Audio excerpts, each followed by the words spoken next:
안녕하세요. 저는 30대 초반의 남자입니다. 지금부터 들려드릴 이야기는 어떻게 보면 많은 분들에게 손가락질을 받을 수도 있지만 제가 생각하기에는 나라마다의 문화가 다르기에 무조건적인 잘못된 만남은 아니라고 생각합니다. 단도직입적으로 말씀드리면 저는 제 사촌 누나를 이 세상 누구보다도 많이 사랑합니다.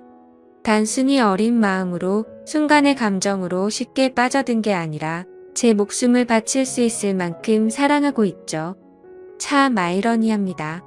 어떤 나라는 사촌 간의 결혼이 가능한 곳도 있는데 우리나라에서는 이런 만남과 결혼이 결코 일어날 수 없는 일이라고 하니 말이죠. 그렇다고 처음부터 무턱대고 사촌 누나와 사랑에 빠져버린 건 절대로 아니었습니다. 정말 세상에서 일어나는 많은 사연들을 보면서 어떻게 저런 일이 있을까 싶었지만 그런 말도 안 되는 일이 저에게도 결국 일어나고 말았던 거죠. 부디 제 사연을 읽어주시면서 무조건적인 잘못된 만남이라고 지적하기보다는 보다 나은 방법을 알려주시거나 부디 긍정적인 시선으로 바라봐 주셨으면 좋겠습니다. 왜냐하면 굳이 저를 질타하지 않으셔도 저는 충분히 많이 힘들기 때문입니다. 저는 어릴 때부터 외가댁 식구들은 자주 만나지는 않았지만 친가댁에 있는 둘째 고모네와는 유독 가까웠고 사촌들 간의 우애가 깊었습니다. 둘째 고모가 저희 아버지와 어릴 때부터 너무 잘 지내왔기에 그런 환경이 조성되었던 거죠. 아무튼 둘째 고모네는 고모부께서 외국에서 사업을 크게 하셨기에 형편이 아주 좋았습니다. 그래서 여름 휴가나 겨울 휴가 때 항상 저희 집으로 딸들을 데리고 오시곤 했었죠. 그것도 잠깐 와서 며칠 정도를 지내고 가는 수준이 아니었고 한번 내려오면 방학 기간이 끝날 때까지 오랜 시간을 머물고는 했었습니다. 그때는 그런 방문이 좋기도 하면서도 정말 싫기도 했었습니다. 어린 나이에 혼자 놀지 않아서 좋기는 했지만 TV를 보려고 할 때면 박 터지게 싸우고 그랬기 때문이죠. 심지어 저는 외동 아들이어서 혼자였는데 고모네 딸은 3명이었습니다. 첫째 누나는 저보다 2살이 많았고 나머지 동생 둘은 저와 동갑과 2살 아래였었죠. 그래서 같이 친하게 잘 놀다가도 막상 싸우기만 하면 저 혼자 3명에게 둘러싸여서 엄청 울었던 기억이 나네요. 그리고 첫째 누나가 저보다 나이도 많았었고 그때 당시에는 누나가 저보다 키도 컸고 힘도 강했기 때문에 저는 말 한마디 대꾸도 할 수가 없었고 억울한 감정이 많이 들었습니다. 어떻게 보면 집주인이 손님한테 안방을 빼앗겨 버린 그런 기분이었던 것 같네요. 아무튼 그렇게 몇 년 동안을 고모네 식구들한테 당하다 보니 저는 너무 짜증이 났었습니다. 학교를 다닐 때는 충분한 시간이 주어지지 않아서 실컷 놀지 못하다가 방학에 실컷 놀려고 하면 고모네가 와서 사촌들에게 제 놀이수단을 모든 걸 빼앗겼기 때문이었죠. 지금 생각해보면 그때는 제가 사촌 누나보다 키가 커지고 힘이 강해지면 꼭 복수하리라고 이를 갈았던 것 같습니다. 그만큼 사촌 누나에 대한 증오와 분노심이 컸었던 거죠. 그런데 결국에는 제 바램과 달리 그런 복수는 이루어질 수가 없었습니다. 왜냐하면 그렇게 친하게 지내던 고모네는 고모부와의 상의 끝에 미국으로 이민을 가기로 했기 때문이었죠. 그렇게 저는 나름대로 평화를 쟁취하게 되었고 나이가 들어갈수록 그런 기억들은 희미해져 갔습니다. 물론 몇 년 동안 친남매들처럼 아주 가깝게 지냈었기 때문에 한 번씩은 연락을 주고받고는 했었죠. 하지만 고모네 첫째 딸인 사촌 누나와는 단 한 통의 연락도 주고받지 않았습니다. 왜냐하면 어릴 때 증오심이 쉽게 가시지 않아서 그랬던 건 아니었고 사촌 누나는 이민을 가서도 혼자서 어린 나이에 독립을 하게 되었고 자취를 했었다고 하더라고요. 그래서 굳이 따로 사촌 누나에게 연락하고 싶은 생각도 없었기에 자연스럽게 연락을 주고받지 않았던 거죠. 아무튼 그렇게 어릴 때 있었던 모든 기억들이 희미해질 만큼 시간이 흘렀고 저는 20살이 되었습니다. 남들과 다르지 않게 평범한 삶을 택하게 되었기에 그저 그런 평범한 4년제 대학교를 들어가게 되었죠. 삶이 미지근했던 저는 1년 동안은 대학 생활을 대충 어슬렁 다녔습니다. 그러고서 빠르지도 느리지도 않게 곧바로 군대를 다녀왔습니다. 군대에서 지내다 보니 제 인생에 대한 회의감이 절실하게 느껴졌고 저는 곧바로 편입을 위해 재수를 하게 되었죠. 다른 사람들은 저녁 이후에 대부분 군대에서 보낸 시간을 보상받는다는 명목하에 사람들끼리 어울려서 술을 마시고 흥청망청 놀 시간에 저는 그러지 않았습니다. 저는 정말 1년이란 시간 동안 정신이 나간 사람처럼 공부를 했습니다. 친구들이 제게 독하다고 욕을 하고 저주를 퍼부을 정도였습니다. 솔직히 그런 게 내 인생에 도움을 주는 건 전혀 없었기에 가볍게 무시했었죠. 그래서 엄마의 휴대폰을 잠시 사용해서 연락이 안 될 거라고 통보를 한 뒤에 제 휴대폰은 개통조차 하지를 않았습니다. 그때 당시에 제 하루 일과는 정말 처절했습니다.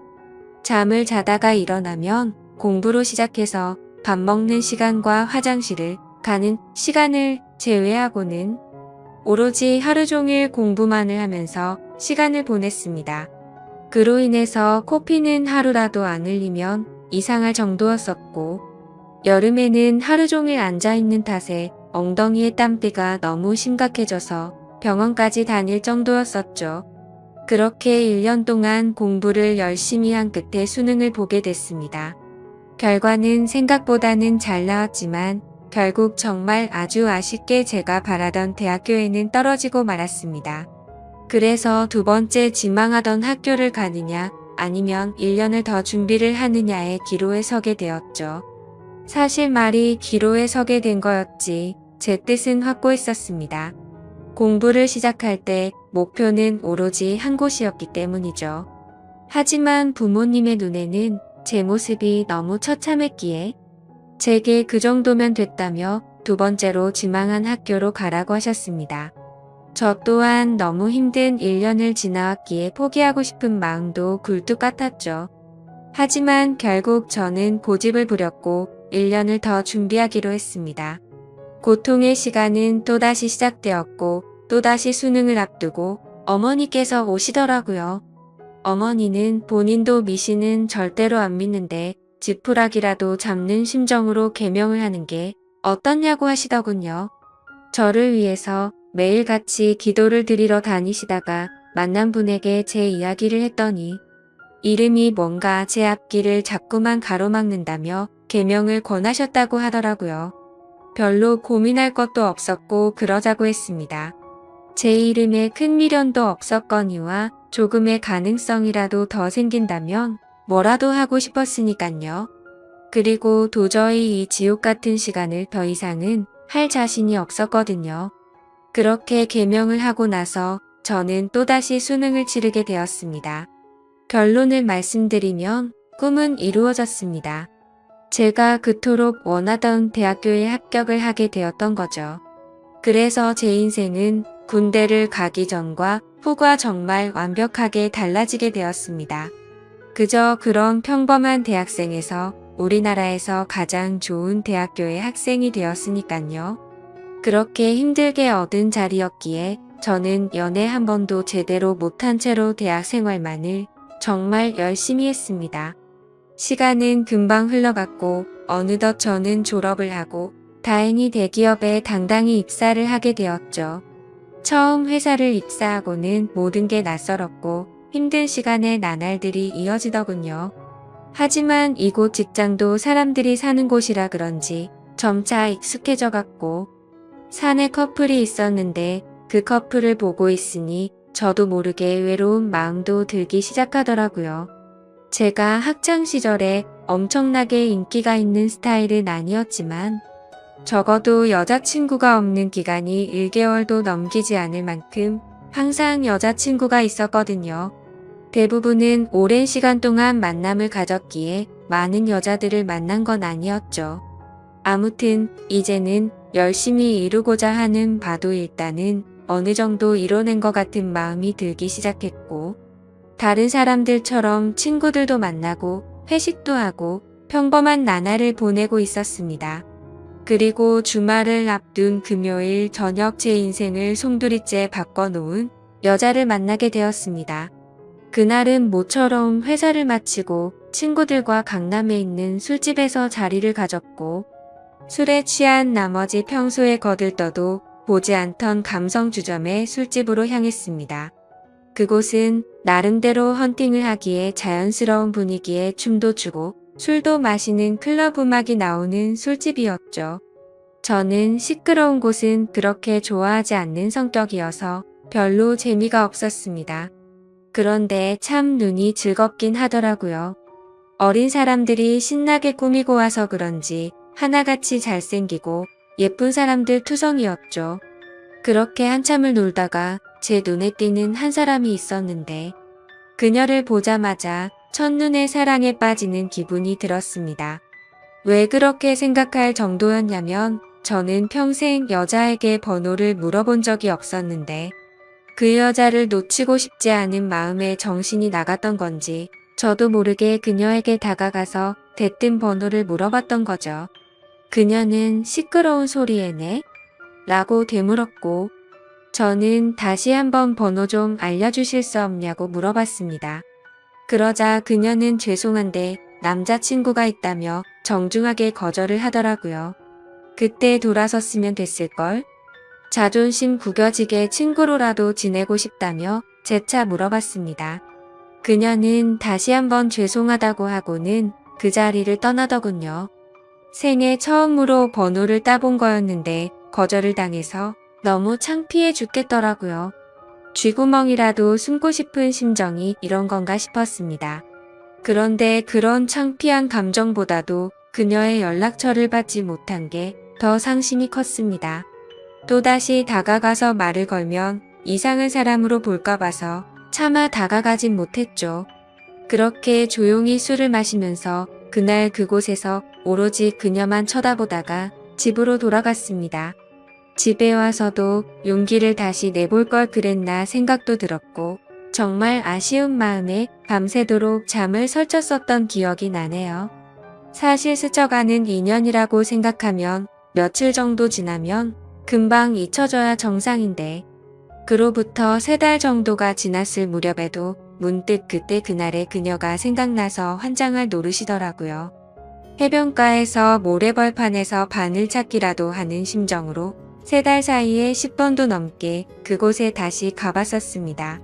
하지만 결코 다시 마주칠 수가 없어서 운명이 아닌가 보다 하고 포기하고 있었죠. 그렇게 아무 생각 없이 탕비실에서 커피를 타고 있다가 옆을 봤는데, 드라마에서 보는 장면처럼 저는 너무나도 깜짝 놀라서 커피를 떨어뜨리고 말았습니다. 왜냐하면 그토록 찾아 헤매던 바로 그녀가 제 눈앞에 있었으니깐요. 그녀는 저를 보면서 이 사람이 왜 이러지 싶은 표정으로 저를 쳐다보고 있었고, 저는 혹시라도 커피가 튀었을까봐 죄송하다고 고개를 숙여 사과를 했습니다. 그러자 그녀는 생긋 웃으며 저는 괜찮다며 본의 아니게 놀라게 해드려서 죄송하다고 하더라고요.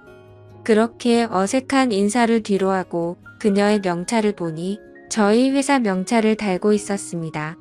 이게 웬걸 정말 하늘에서 내려준 운명이 이런 거구나 싶어서 너무 기뻤습니다. 기쁜 마음을 최대한 가라앉히며 조심스럽게 그녀에게 물어봤죠. 혹시 이번에 신입 공채로 들어오신 거냐고 물어보자 그녀는 고개를 끄덕이면서 잘 부탁드린다고 대답을 하더군요. 다행스럽게도 몇 달 전 제가 번호를 물어본 사람인 건 전혀 모르는 눈치더라고요. 저는 그 순간 이 모든 상황이 너무 꿈만 같았고, 제가 그녀로 인해 고민하는 걸 상담해주던 친구에게 곧바로 전화를 걸어서 자초지종을 설명해줬습니다. 친구의 반응도 어떻게 그런 일이 있을 수가 있냐며 말도 안 된다고 말하면서 놀라더라고요. 아무튼 그날 이후로는 회사에 출근하는 발걸음이 그렇게 행복할 수가 없었습니다. 그리고 그와 동시에 슬픈 마음도 쉽게 가시지가 않았죠. 왜냐하면 그녀의 손에는 커플링으로 보이는 반지가 끼어져 있었고 그동안 멍청하게 잊고 지냈던 생각이 들었습니다. 그녀는 제게 남자친구가 있었다고 한 사실이었죠.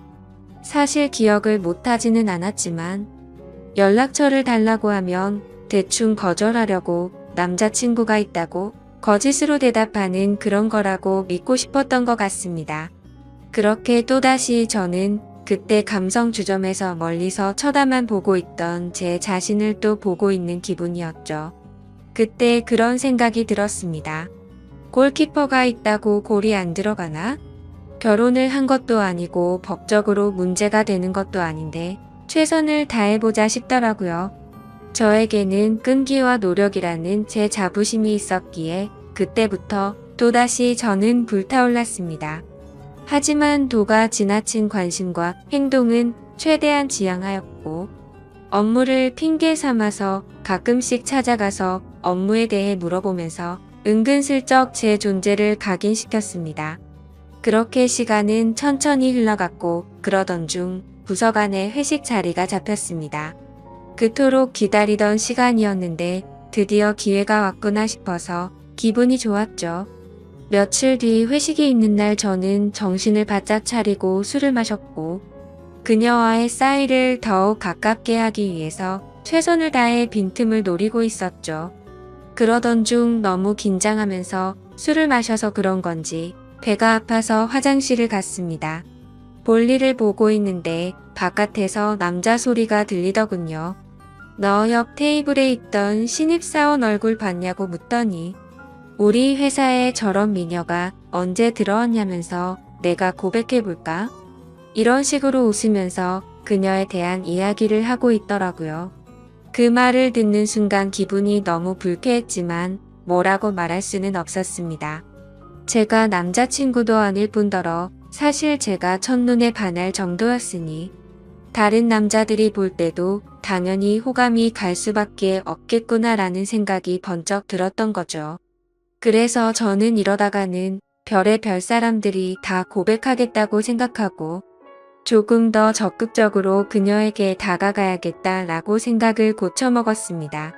결국 사람들이 너무 많이 모여있던 회식 자리에서는 도저히 가까워지기가 어려워서 목적 달성에 실패했고 그날 이후로는 조금 더 적극적으로 그녀에게 다가가려고 마음을 먹고 출근을 했죠. 멀리서 그녀가 혼자서 탕비실을 들어가는 모습을 보게 되었고 저는 심호흡을 하고는 그녀를 따라서 탕비실로 들어갔습니다. 그런데 마침 탕비실에서 나오던 그녀의 커피가 제 와이셔츠에 쏟겨버리고 말았던 거죠. 순간적으로 깜짝 놀라긴 했지만 이게 무슨 횡재냐 싶었습니다. 그녀는 너무 깜짝 놀라면서 죄송하다면서 어떡하냐고 발을 동동 굴리는데 그 모습조차 너무 귀엽더라고요. 당황해하던 그녀는 제 옷을 빨아서 드라이 클리닝까지 해서 가져다 드릴 테니 자신에게 달라고 하더군요. 그래서 저는 탈의실에 있던 와이셔츠로 갈아입고서 점심시간에 맞춰서 그녀에게 제 셔츠를 전해줬습니다. 그녀는 금방 새 옷처럼 세탁해온다고 말하길래 그러지 말고 점심시간인데 같이 나가서 식사하고 맡기자고 했고 그녀와 저는 처음으로 둘이서 밥을 먹으러 나갔습니다. 밥을 먹으러 나란히 앉아있는데 기분이 너무 좋았습니다. 마치 연인이 데이트하러 나와서 밥을 먹는 기분이 들었기 때문이었죠. 그녀는 또다시 자신의 잘못을 사과하면서 어쩔 줄 몰라 하길래 저는 그렇게 죄송하면 부탁 하나만 들어달라고 말을 했습니다. 무슨 부탁이냐고 물어보는 그녀에게 오늘 술 한잔 마시고 싶은데 친구들이 전부 약속이 있다고 해서 시간 괜찮으면 회사 마치고 술이나 한잔 사주면 안 되겠냐고 물어봤죠. 그녀는 잠깐 망설이더니 제 생각을 아는지 모르는지 알겠다면서 그러겠다고 대답을 하더라고요. 대답을 듣자마자 기분이 너무 좋았습니다. 생각하지도 못한 사고로 인해서 둘이서 밥도 먹고 술도 마실 수 있었으니 말이죠. 그렇게 그녀와의 단둘이서 먹는 첫 식사를 끝마치고 같이 세탁소에 들려서 옷을 맡기고는 퇴근 후 다시 그녀와 단둘이서 만났습니다. 그녀에게 배고프지 않냐며 뭘 좋아하냐고 물어보자 제가 먹고 싶은 곳으로 가자고 대답을 하더군요. 그래서 어디로 갈지 고민하는 척을 했지만 사실 이미 그녀와 갈 곳은 정해져 있었습니다. 회사 근처에 자리하고 있는 고급스럽고 조용한 술집인데 분위기가 너무 좋아서 주말에는 예약도 안 되고 줄을 서야지 겨우 자리를 잡을 수 있을 정도로 인기가 많은 곳이었죠. 그날은 평일이었기에 저는 둘이서 조용히 있기 위해 조용한 창가 쪽으로 미리 예약을 해두었지만 괜히 그녀에게 제 속이 보일까 봐서 종업원에게 자리가 없는 척 그곳으로 안내해달라고 미리 부탁을 해두었습니다. 그녀와 저는 술집으로 들어갔고 카운터에 있던 종업원은 제가 말했던 색상의 넥타이를 보고는 저와 서로 눈빛으로 신호를 주고받았고 미리 약속해두었던 창가 쪽에 제일 조용한 곳으로 다리를 안내해주더군요.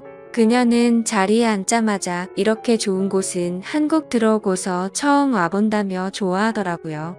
그 말을 듣고 한국에서 지낸 게 아니냐고 물어보자 이민을 가서 학창시절을 다 미국에서 보냈다고 대답을 했고 이 회사에 입사를 하기 위해서 몇 달 전에 한국으로 들어온 거라고 말하더군요. 그래서 굳이 왜 미국에서 회사를 다니지 않고 우리나라로 들어온 거냐고 물어보자 오랫동안 미국 생활을 했는데 본인은 우리나라에서 살고 싶었다고 하더라고요. 그렇게 저는 두근거리는 마음을 최대한 드러내지 않으면서 자연스러운 대화를 이어갔고 술이 점점 취해가게 되자 그녀와 저는 서로가 농담도 주고 받을 정도로 점점 가까워지고 있었습니다. 그러다가 저는 술 기운을 빌려서 그녀에게 적극적인 자세로 물어봤죠. 손에 낀 반지는 커플링인 것 같은데 한국에 들어온 지 얼마 안 됐을 텐데 남자친구는 한국에 있는 건지 미국에 있는 건지 물어봤습니다. 그녀는 손가락에 있는 반지를 만지더니 웃으면서 대답했습니다. 이거 미국에서 저희 아버지가 선물해 준 거라고 하더라고요. 그러면서 한국 와서 남자들이 너무 많이 말을 걸어서 귀찮은 마음에 이 손가락에 끼고 있었던 거라고 대답하더군요. 그 순간 천국에 있으면 이런 기분인 건가 싶으면서 구름에 앉은 것처럼 기분이 좋았습니다. 그동안 가장 마음에 걸렸던 게 그녀의 남자친구였는데 사실은 남자친구가 없다라고 하는 순간 모든 걱정이 눈 녹듯이 사라지게 된 거죠. 저는 그녀에게 조금 더 다가가고 싶은 마음은 굴뚝 같았지만 아무래도 수많은 남자들이 이런 모습을 보였을 테니 저는 그러지 않으려고 조심했습니다.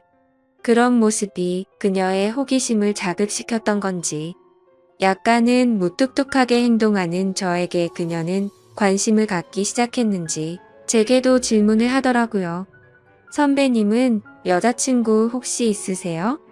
라고 물어봐서 저는 없다고 대답을 했죠. 그러자 그녀는 그러시구나 대답을 하는데 약간은 입꼬리가 올라가는 모습을 보았습니다. 뭔가 순간적으로 그녀도 내게 관심이 있을 수도 있겠구나 싶더라고요. 그때부터 들뜬 기분으로 소주 대신 위스키도 괜찮냐고 그녀에게 물어봤고 곧바로 위스키를 마시기 시작했습니다. 제 인생에서 제 돈 주고 마시는 가장 비싼 위스키여서 그런지 술이 정말 술술 넘어오는데 취기도 엄청 빨리 올라오더라고요. 그래서 저도 모르게 그동안 있었던 모든 일들에 대해서 그녀에게 모두 밝히고 말았습니다. 몇 달 전 우연히 만나서 첫눈에 반하게 되었다는 사실부터 시작해서 너무 성급하게 말을 걸었던 게 후회돼서 몇 달 동안 그곳에 찾아간 것도 이야기했고 회사에서 처음 만난 순간부터 너무 꿈만 같아서 오늘 이렇게 술을 마시러 오는 순간까지 이 모든 것들이 기적인 것만 같고 행복하다고 제 진심을 담아서 고백했습니다. 혹시라도 무슨 스토커처럼 생각하지는 않을까 걱정을 하고 있었는데 그녀는 제 진심을 알아준 건지 조용히 제 눈을 바라보면서 손을 꼭 잡아주더라고요. 그렇게 그녀와 저는 서로의 마음을 확인한 뒤로 연애를 시작하게 되었습니다. 회사에서는 평범한 직장 동료처럼 남들은 모르게 사내 연애를 했고 퇴근을 하면 세상 어느 커플도 부럽지 않은 행복한 커플로 지내고 있었죠. 그녀와 저는 만남을 이어간 지 6개월이라는 시간이 눈 깜짝할 사이에 훌쩍 지나가 버렸는데 날이 갈수록 저희 둘의 사랑은 점점 커져갔고 더 늦기 전에 가정을 이루자고 이야기가 오고 가고 있었을 때였습니다. 행복한 순간이 한순간 불행한 순간으로 탈바꿈되는 사건이 일어나게 되었죠. 어느 날 주말 아침 일찍부터 부모님께서 분주하시더니 제게 장을 보러 가자고 하더라고요. 저는 별다른 생각 없이 부모님을 모시고 장을 보았고 오늘 무슨 일 있냐며 도대체 왜 이렇게 음식을 많이 하냐고 여쭤보았죠. 아버지는 미국에 갔던 고모네 식구들이 다 같이 한국에 들어와서 오늘 저녁에 집으로 온다고 말하셨죠. 저는 순간 어릴 때 기억이 스치듯 생각이 났고 갑자기 다들 어떻게 지내는지 궁금하더라고요. 다들 잘 지내고 있냐고 여쭤봤더니 고모부 사업이 힘들어지셔서 그렇게 잘 지내진 못한 것 같다고 하시더군요. 그래서 몇 년 동안 서로 연락도 주고받지 않다가 며칠 전에 한국에 들어온다고 고모가 연락이 온 거라고 하셨죠. 아무튼 그렇게 장을 보고 나서 그동안 얼마나 바뀌었을지 궁금한 마음에 설레는 마음으로 기다리고 있었습니다. 비록 15년 가까운 시간을 한 번도 보지는 못했지만 어릴 때 기억은 어렴풋이 남아 있었으니 말이죠. 그렇게 한참을 기다리다 보니 벨이 울려 퍼졌고 고모부와 고모 그리고 3명의 딸이 들어왔습니다. 그런데 그 순간 저는 망치로 얻어맞은 것처럼 온몸이 굳어버리고 말았습니다. 그리고 마주하고 있던 한 명의 여자도 눈이 동그랗게 떠져서는 저를 바라보고 있었죠. 그 여자는 바로 제 여자친구이자 고모네의 첫째 딸인 제 사촌 누나였습니다. 순간적으로 둘 다 너무 놀랐지만 그 상황에서 아무 말도 할 수가 없겠더라고요. 식사를 하면서 이야기를 들어봤더니 고모부의 회사가 부도가 나게 되면서 미국에 있는 사업을 정리하고 지금 들어온 거였고 3명의 딸들은 1년 전에 먼저 한국에 왔다고 말씀하셨죠. 그리고 저와 사촌 누나가 같은 회사를 다니는 걸 알고는 둘이 마주친 적 없냐면서 놀라시는데 차마 할 말이 없었습니다. 마주치는 건 고사하고 우리가 연애를 한다는 걸 밝히면 누구 하나 뒷목 잡고 쓰러질 상황이었으니 말이죠. 그렇게 악몽 같은 시간이 지나가고 여자친구와 저는 주말 내내 서로에게 연락을 하지 못했습니다. 그리고 월요일에 출근을 했더니 여자친구는 병가를 내고 회사에도 나오지 않았더군요.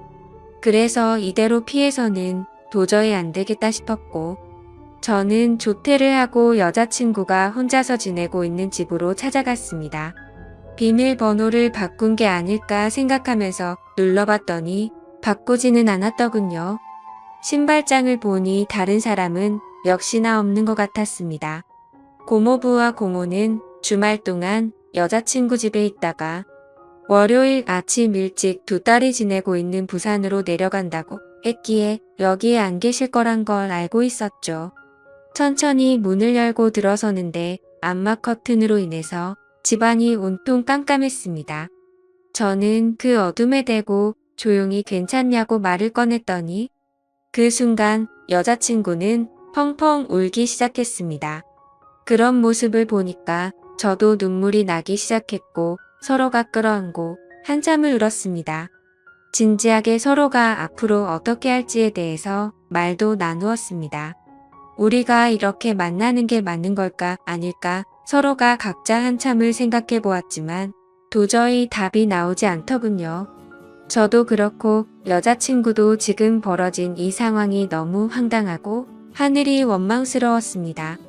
사촌 간의 만남이 지구상에 있는 모든 사람에게 절대 안 된다란 정답이 정해져 있다면 군말 없이 따랐을 텐데, 이런 경우에는 나라마다 다른데 이걸 어떻게 해야 하는 건지 너무 혼란스럽습니다. 결국 저와 여자친구도 도저히 해답을 찾을 수가 없었고, 서로가 시간을 갖고 생각해보자고 한 지가 2주가 지났는데 차마 답이 나오지가 않네요. 지금은 서로 회사에서 마주쳐도 아무 말도 못하고 있는 상황이고요. 가슴이 터져버릴 만큼 답답한데 어떻게 하는 게 맞는 걸까요?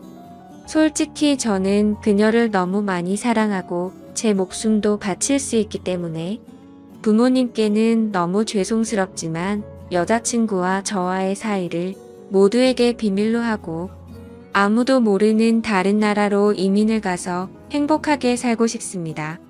만약 여러분들에게 벌어진 상황이라면 어떻게 하실 것 같으신가요? 많은 분들의 의견을 들어보고 싶습니다. 감사합니다.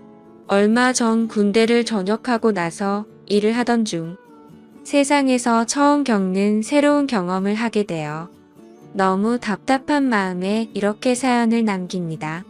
우선 저는 서울에서 거주 중이며 올해 25살이 된 사회초년생이자 대학생입니다. 군대를 전역한 지는 겨우 1년도 안 되었기에 사회 경험에는 아직도 부족함이 많고요.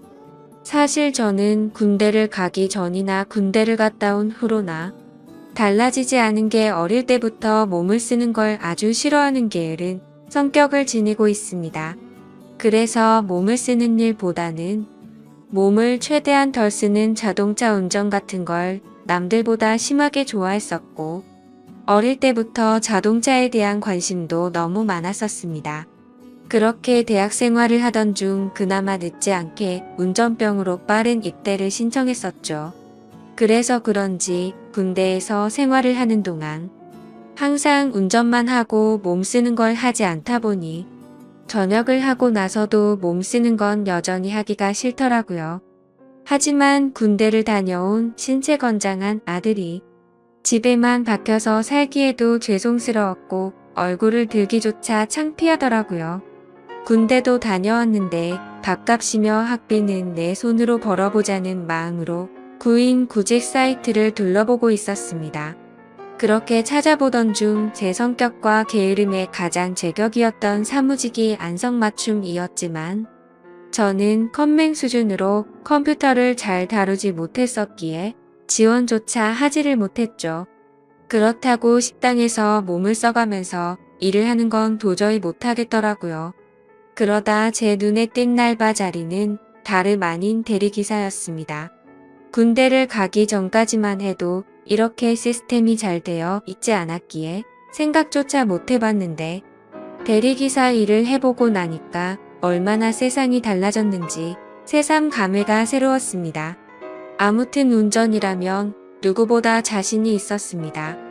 군대 시절부터 부대 내에서 제일 운전을 잘하는 사람으로 꼽으면 단연 저였었죠. 그렇게 대리기사를 시작하고 나서 이런저런 사람들 구경하는 재미가 생각보다 쏠쏠했고 제게는 처음 겪어보는 색다른 경험들이어서 제 나름대로는 그런 일상들이 재미가 있더라고요. 그렇게 2달 정도간 대리기사 일을 하다가 벌어진 일이었습니다. 하필 그날은 전날 친구들과 정신없이 술을 마셔서 술은 닿겠지만 뭔가 마음도 느긋하고 왠지 감정적인 그런 날이었죠. 아마 술을 엄청 마시고 나서 그 다음날 이상하게 기분 좋은 그런 경험들 다들 있을 것 같네요.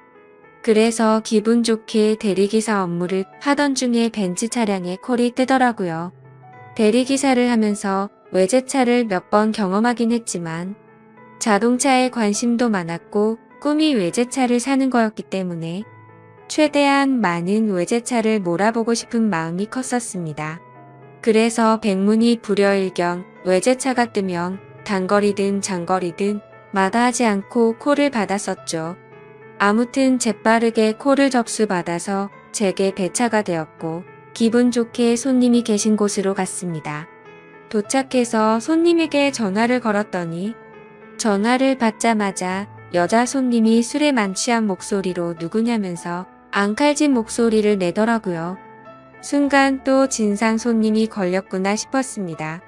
그러자 곧이어 다른 여자분이 바꿔받으면서 지하로 내려와 주시면 된다고 해서 그쪽으로 향했죠.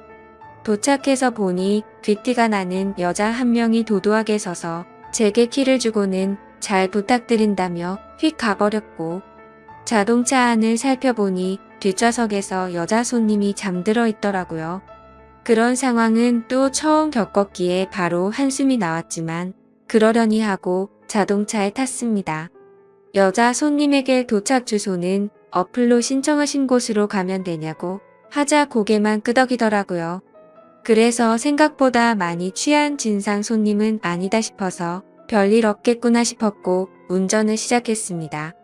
그렇게 아무 일 없이 가던 중 30분 정도 지나자 갑자기 뒤에서 여자 손님이 흐느끼면서 말하더군요. 아저씨, 남자들은 다 똑같죠? 라며 말하더라고요. 그 소리에 백미러로 여자 손님을 쳐다봤는데 깜짝 놀랐습니다. 고개를 숙이고 있어서 몰랐는데 심장이 소리 나서 울릴 만큼 연예인 뺨치는 미모더라고요. 대충 이야기를 들어보니 오랫동안 만난 남자친구가 바람이 났다면서 하소연을 했습니다.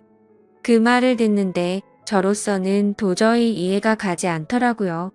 어떻게 저런 미인을 두고 바람을 필까 싶은 그런 생각이 들었던 거죠. 저는 저 자신도 모르게 엄청 진지하고 신중하게 이야기를 이어나갔습니다. 미모의 그녀에게 잘 보이고 싶었던 사심이 없었다면 거짓말이겠죠. 그렇게 설레는 마음으로 대화를 주고받다 보니 금세 그녀의 집에 도착을 했고 주차를 했습니다.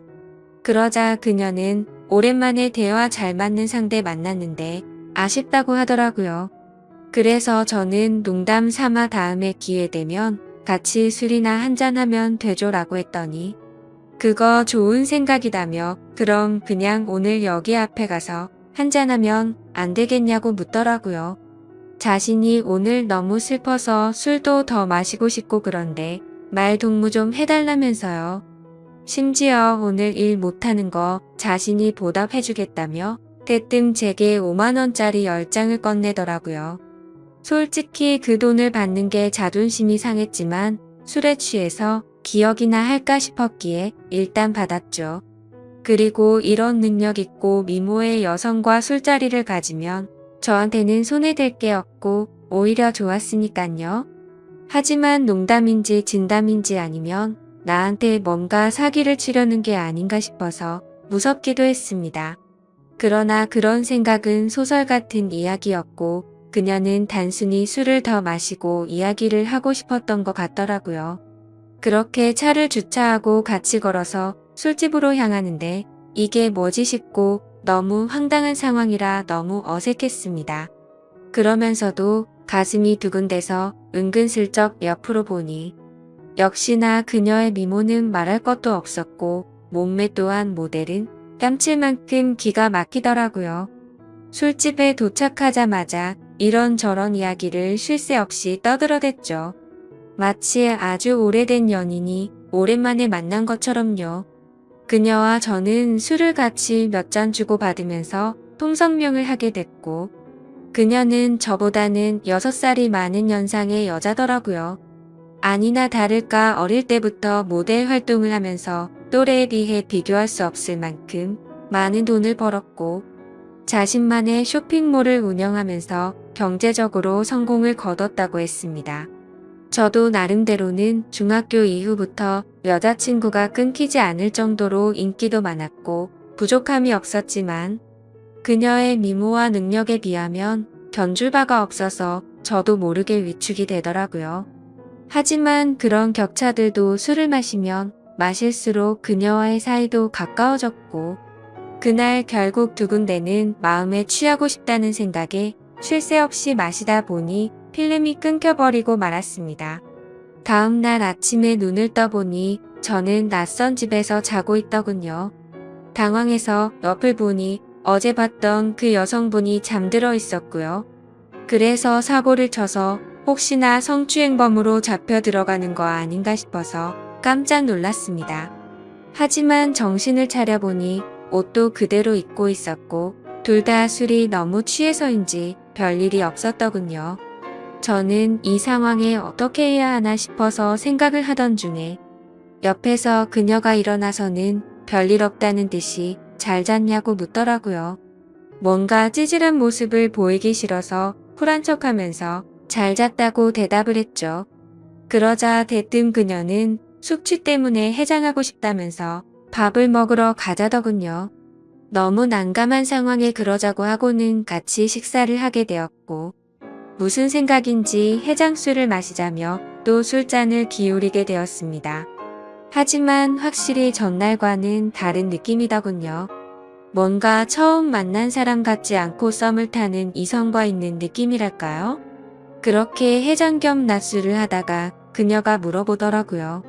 지금 저와 만나는 여자친구가 있냐고요? 저는 여자친구가 없다고 대답을 했고 그럼 자신은 어떻냐며 만나보자고 말하더군요. 솔직히 그 물음에 놀라긴 했지만 너무 기분이 좋아서 잠깐의 망설임도 없이 그러자고 대답을 해버렸죠. 그렇게 그녀와 저는 그날부터 연인이 되었습니다. 여기까지만 보면 그녀와 저의 연애는 남들과는 다른 만남이지만 특별한 건 없죠.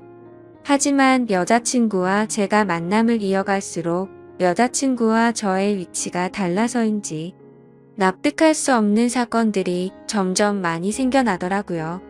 여자친구는 한 회사의 대표였기에 쉴 새 없는 술자리들이 생겨났고 저는 그런 여자친구의 모습을 최대한 이해하려고 했었습니다.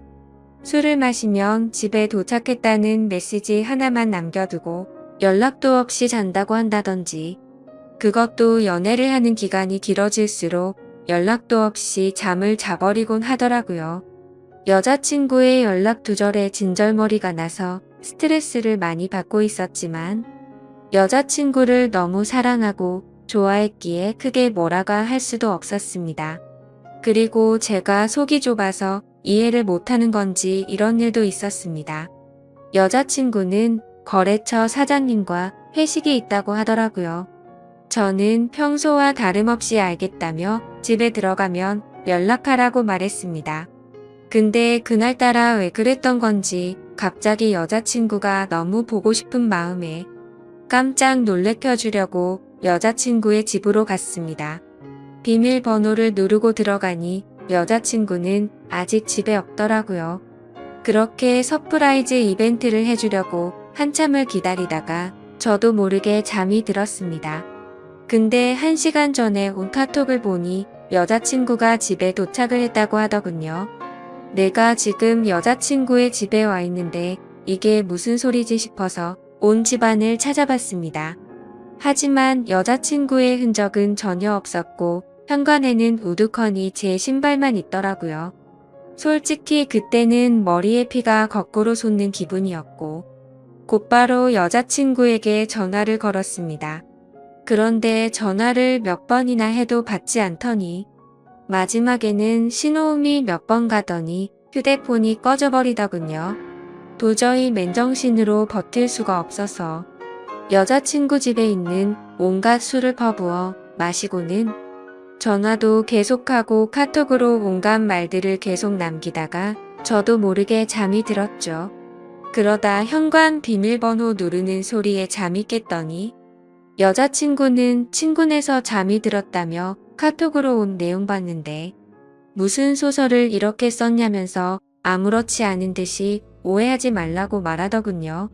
너무 당당한 태도에 정말 어이가 없어서 열이 받았습니다.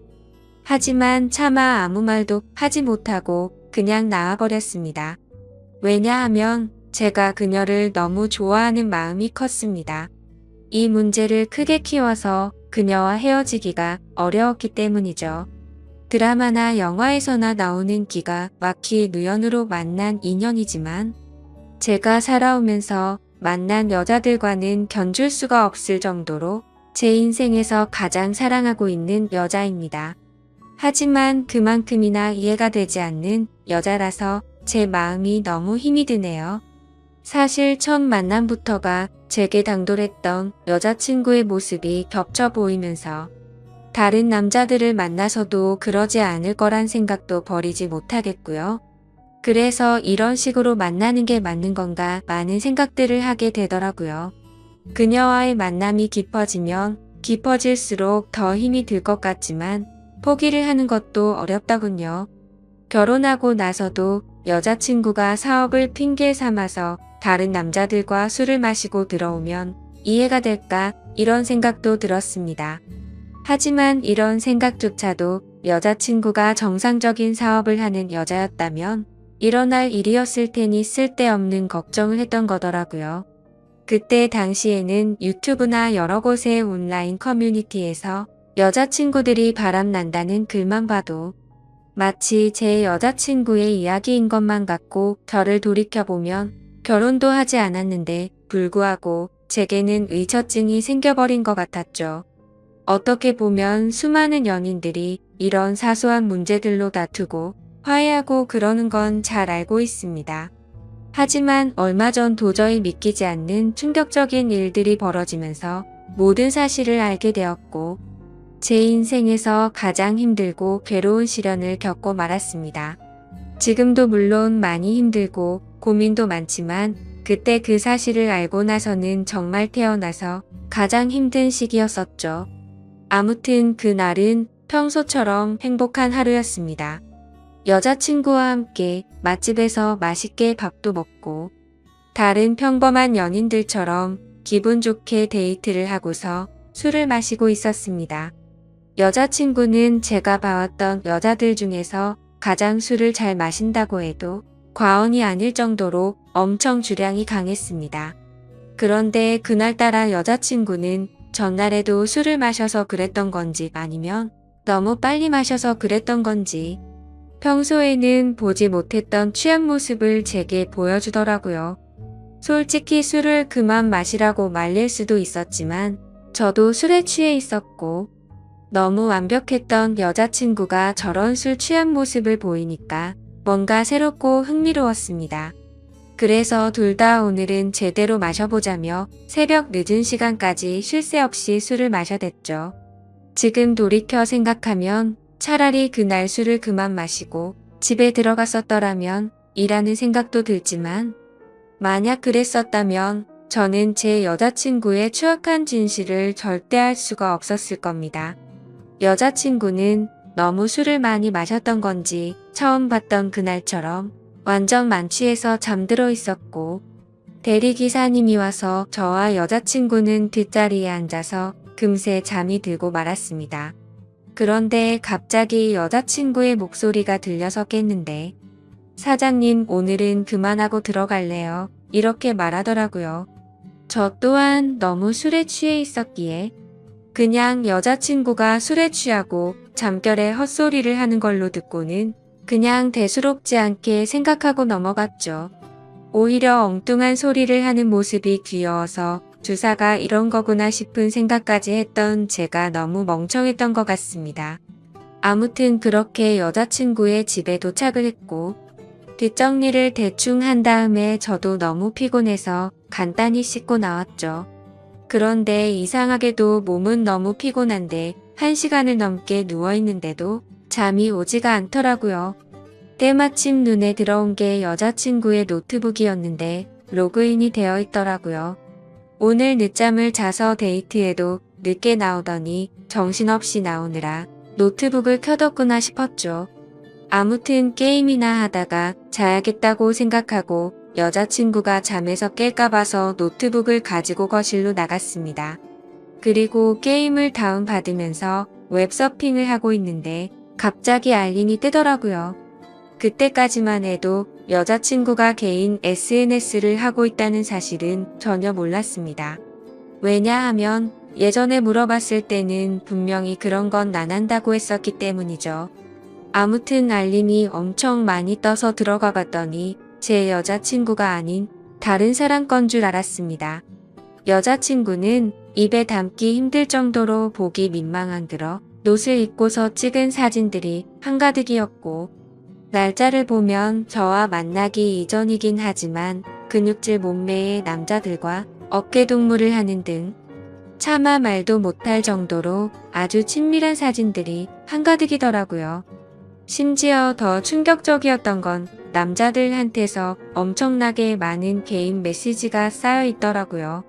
여자친구가 그 메시지들을 그냥 무시했다면 별다른 생각은 안 했을 텐데 그런 메시지 내용들 중에 얼굴 잘생기고 몸 좋은 남자의 프로필 사진인 대화 상대와는 말도 주고받고 만난 적도 있더라고요. 그건 다름 아닌 저번에 거래처 사장과 회식을 한다고 하고 휴대폰을 꺼놓고 늦게 들어왔던 그날이었죠. 그때부터는 갑자기 심장이 엄청나게 두근거리기 시작했고 뭔가 봐서는 안 될 걸 봤구나 싶었습니다. 원래는 저도 여자친구를 사귀거나 하면 별로 휴대폰을 훔쳐본다거나 궁금해하지도 않았습니다. 하지만 그동안 여자친구는 다른 여자들과는 다르게 휴대폰에 대해서 너무 예민하게 신경을 쓰더라고요. 항상 저와 있을 때는 휴대폰을 뒤집어 놓는다든지 휴대폰 진동이 와도 내용을 확인하고 황급히 숨기는 느낌이랄까요? 저는 떨리는 손가락으로 곧장 노트북에 카톡 프로그램이 켜져 있는지 확인을 해봤더니 로그인이 되어 있더라고요. 천천히 카톡 내용들을 확인하는데 저는 충격을 금치 못했습니다.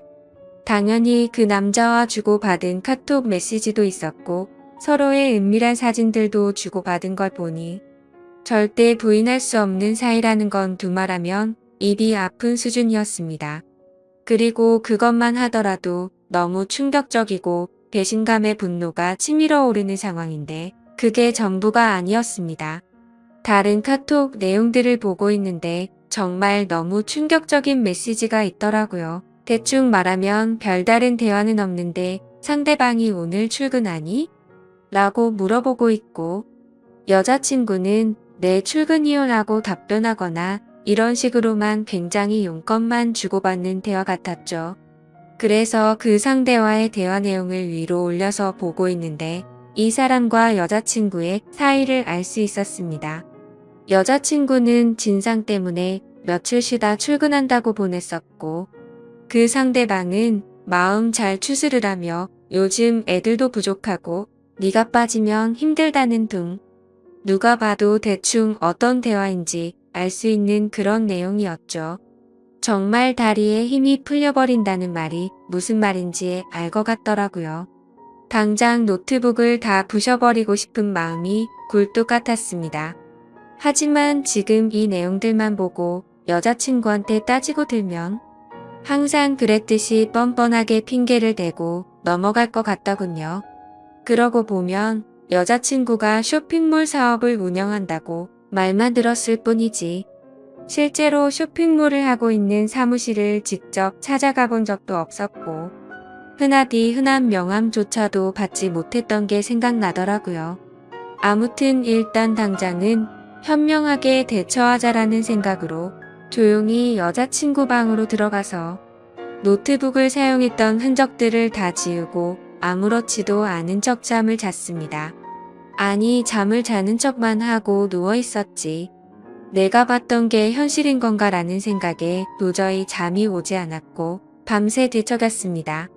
그러다 여자친구가 일어나면서 저도 같이 일어난 척하고는 평소처럼 행동을 했죠.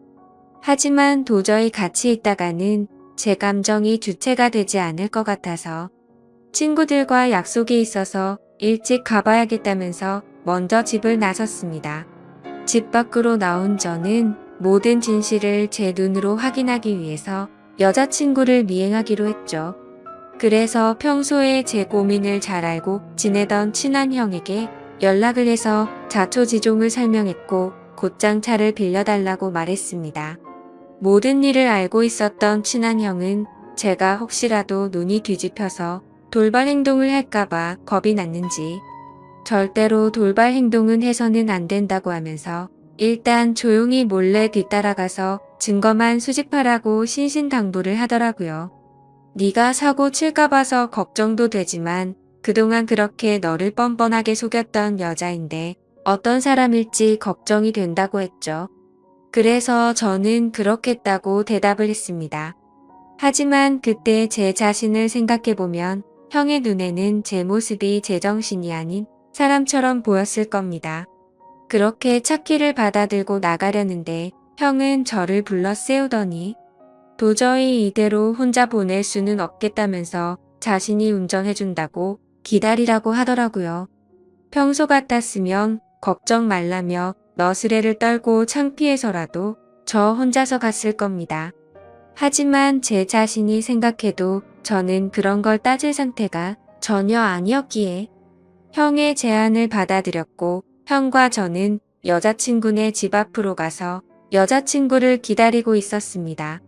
기다리는 동안 여자친구 노트북에서 옮겨두었던 증거 사진들을 보여주니까 형의 안색도 굳어지는 게 느껴지더라고요. 그렇게 형과 그동안 있었던 이야기들을 조금 더 자세히 나누었고 4시간이라는 시간이 훌쩍 지나갔습니다. 기다림에 지쳐가던 형은 오늘 여자친구가 밖으로 나오기로 한 거 맞냐고 물어봤고 아까 전에 일부러 여자친구네 집에 간다고 떠봤는데 회사에 나간다고 했다고 대답을 해줬습니다. 때마침 해가 다 저물어가는 저녁이 다 되어서야 여자친구가 집 밖으로 나오더군요. 사실 이미 그때부터 거짓말은 시작되었던 거죠. 여자친구는 오후에 사무실 출근을 한다고 하더니 저녁이 다 되어서 나온다는 게 말이 안 됐으니깐요. 형에게 조심히 따라가달라고 말하면서 쳐다보니 형도 저만큼이나 긴장했던 건지 당황한 기색이 보였습니다. 그건 저도 마찬가지였죠. 사실 말로만 들어봤지 이런 상황에 추격을 하듯 미행한다는 게 얼마나 떨리는 건지 그때 처음 알았네요. 그렇게 형의 차를 타고 여자친구의 벤츠를 뒤따라서 출발했습니다. 그때까지만 해도 제발 아니길 내가 착각한 거라고 생각되기를 얼마나 바랬는지 모릅니다. 제발 여자친구가 내게 해줬던 사실 그대로 쇼핑몰을 운영하고 있고 지금 그 쇼핑몰 사무실로 나가기만 하면 다 해결될 문제라고 생각했죠. 하지만 제 예상은 처참히 무너지고 말았습니다. 여자친구의 차는 아주 자연스럽게 강남에 위치한 유흥거리에 있는 건물로 들어가더라고요.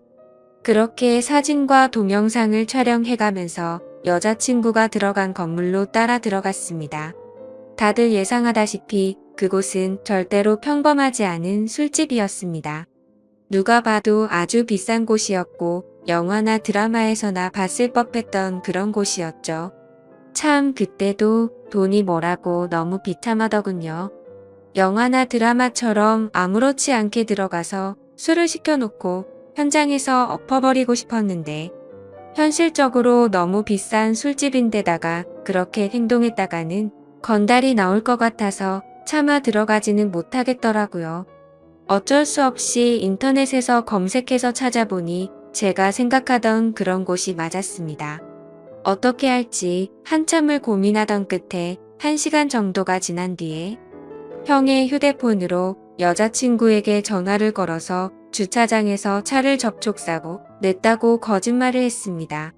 그러자 5분 정도가 지나자 웨이터 복장을 입은 어려 보이는 남자가 내려오더라고요. 차량 주인은 왜 안 내려오냐고 물어봤더니 지금 일을 하고 있어서 내려오기가 어렵다고 하더군요.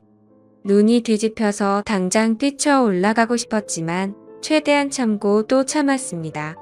웨이터 복장의 남자가 어디가 사고 난 거냐고 물어보길래 저는 사실대로 부탁을 했습니다. 5만원짜리 지폐를 건네주면서 사실 이 차 주인이 내 여자친구인데 말 안 해도 어떤 상황인지 알지 않겠냐고 하니 낼름 돈을 받더니 잘 알겠다면서 힘내라고 하더니 건물로 다시 들어가더라고요. 그렇게 10분 정도를 더 기다리니까 여자친구가 내려왔습니다. 여자친구를 보니 아까 이곳에 도착할 때 입었던 복장이 아니었고 누가 봐도 일반인의 복장이라고 보기에는 절대 믿을 수 없는 그런 복장이었습니다. 그렇기에 여자친구는 아무 말도 없이 가만히 서 있더군요. 누가 봐도 지금 이 상황에 대한 모든 상황 파악이 끝날 수밖에 없었을까요? 저는 직설적으로 말했습니다. 지금 이 상황에서도 거짓말 하려고 하는 건 아니지?